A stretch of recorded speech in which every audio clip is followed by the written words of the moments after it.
harness. Look, we just give it a little bath a little bit. Sometimes I will let them, look at the dirt coming out of it. This is Drew's truck, the one that was really dirty.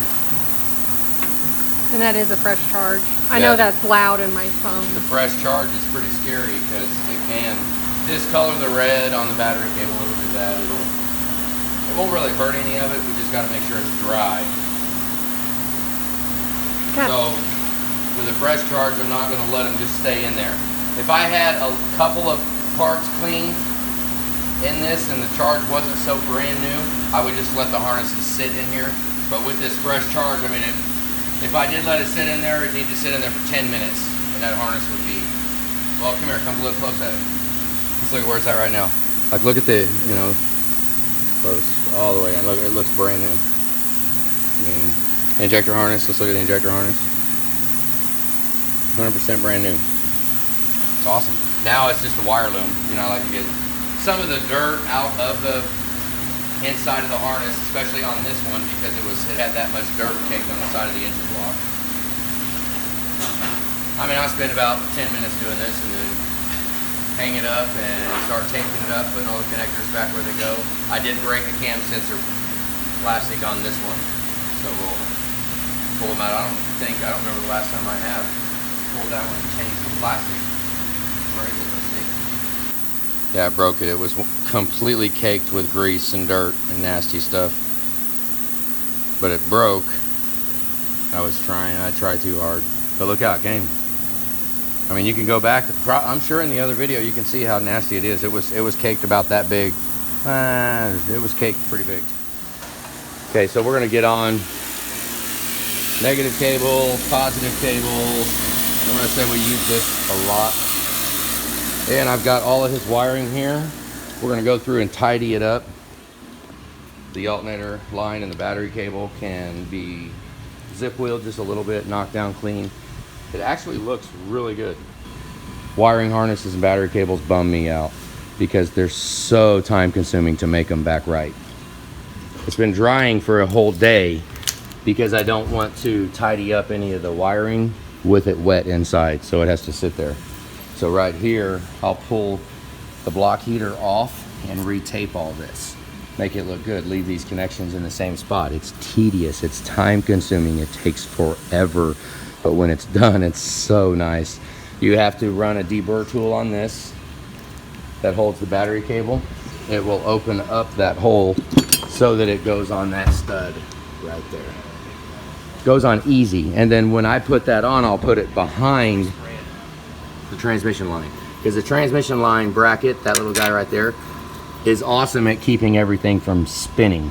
If you was to put that on first and then put the battery cable little cheesy bracket, put the battery cable bracket on that and then you put the nut on it, when you go to try to take that nut off, the nut will be seized up against the little metal ring that holds the battery cable and spin it. I actually sliced my finger wide open one time deburring it like that. It is a whole other story. But put the battery cable behind the transmission line and after you deburr it, and then after you tape it all up and make it look like a brand new harness. So I mean, after you do all that, then you can put it on. So it's it just takes so long to get the wiring harnesses to look good. It really does, but it looks so good when they're done. We just keep doing it, and every time I do it, I'm like, God, this is such a pain in the butt. But then, you know, just suck it up and do it. That's what we're gonna do.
No.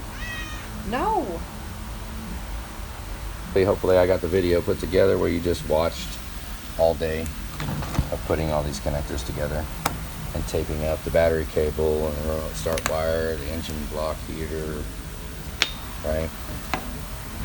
The little block heater cord. Got the engine harness over here. But we got the entire harness. And actually I need to do something real quick. I completely forgot. I'll show you guys how we do this. Safety guys.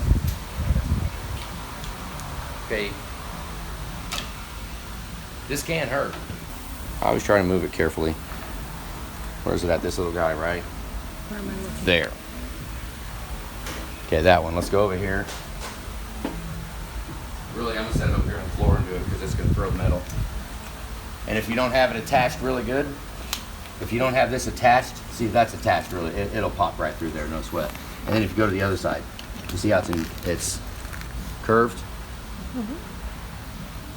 Okay, so turn it around and do it on the inside of the curve, and it's just a deburr tool. Now, get it spinning.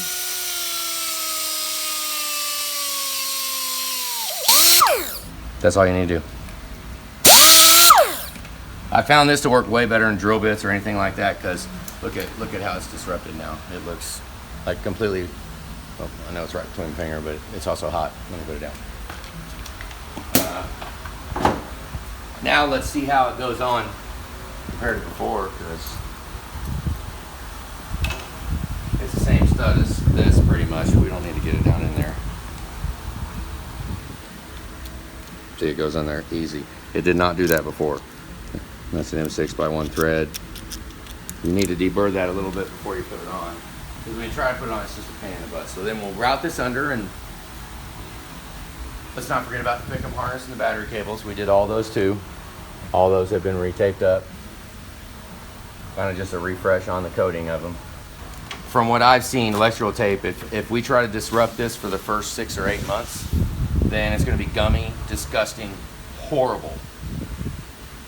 2 or 3 years, 4 or 5 years, this harness, this electrical tape will actually get rock hard, and it will almost feel like a cast.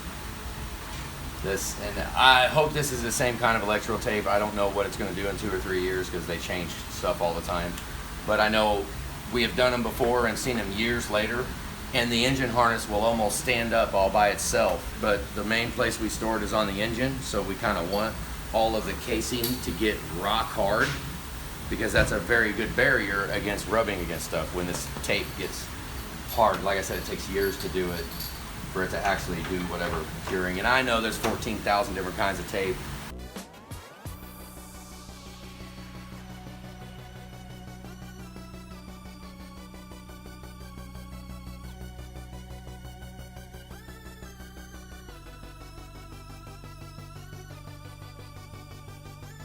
You can wrap it with this, you can wrap it with that, you know.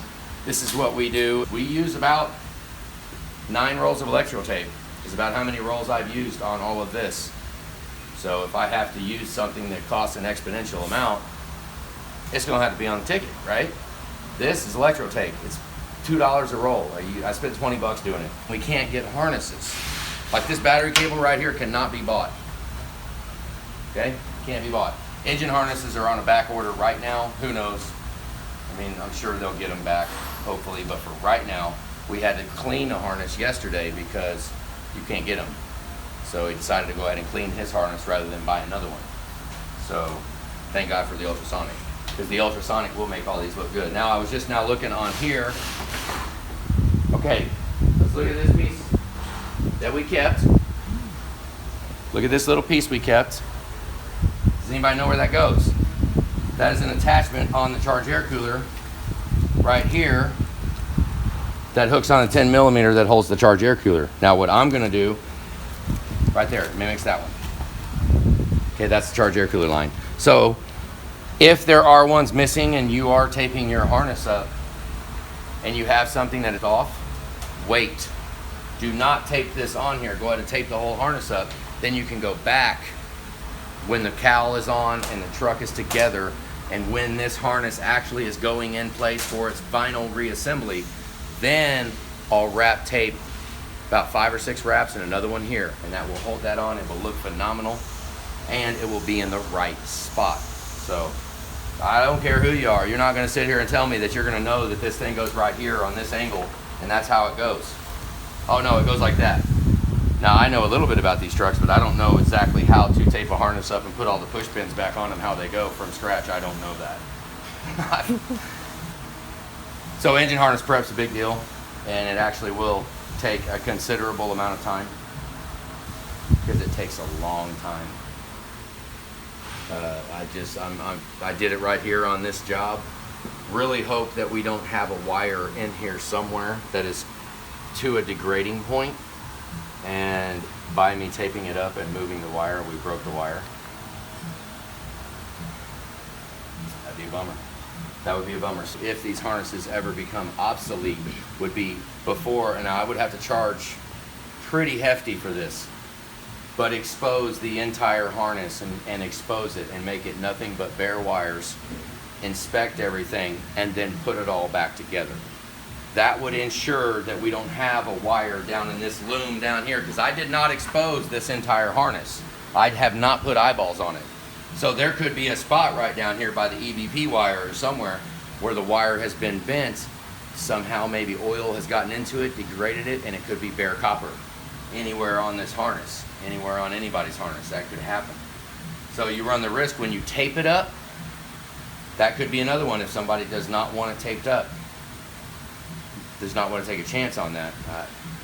I get it. I mean, I guess I didn't even ask if he wanted this, huh? This truck also didn't seem to have any electrical issues. Yeah, none at all. And all the harnesses look wonderful. They look phenomenal. So that would be one. If a harness looks really bad and we literally cannot get them, then we need to expose the entire harness. Be ready to put ends on it. Be ready to rebuild an engine harness. That is a daunting task. That for a rebuilt engine harness would cost compounding times more than as if you could buy one from Ford.